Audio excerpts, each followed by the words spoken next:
मुंबई महापालिकेतल्या विरोधी पक्षनेत्या किशोरी पेडणेकर यांच्यासह नगरसेविका विशाखा राऊत आणि नगरसेवक निशिकांत शिंदे यांनी आज मुंबई महापालिका आयुक्त अश्विनी भिडे यांची भेट घेतली।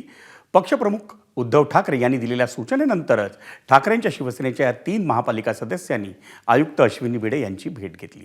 विशाखा राऊत यांचं कुणबी जात प्रमाणपत्र जात पडताळणी समितीनं रद्द ठरवलंय, त्यामुळे त्यांचं नगरसेवक पद धोक्यात आलंय।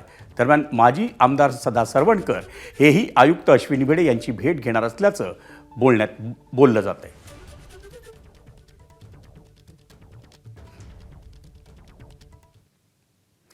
मुंबई महापालिकेतील शिवसेनेचे गटनेते अमेय घोले यांनी ठाकरेंच्या शिवसेनेच्या ज्येष्ठ नगरसेविका विशाखा राऊत यांच्या मुद्द्यावर नेमकी काय प्रतिक्रिया दिली आपण पाहूया। जर परत काही भेटलं आणि परत काही जर झालं तर सत्ताधाऱ्यांनी दबाव टाकून या गोष्टींचा निर्णय घेतला, म्हणून जे काय होणार ते लीगल अँगलमध्ये होणार आणि जे काय करायचं आहे ते आम्ही जी काही पूर्तता ॲज पर नियम जे काय आहे शासनाचा किंवा आज महानगरपालिकेचा जो MMC ॲक्ट आहे त्यानुसारच आम्ही करणार हे आम्ही नमूद केलं आहे इथे।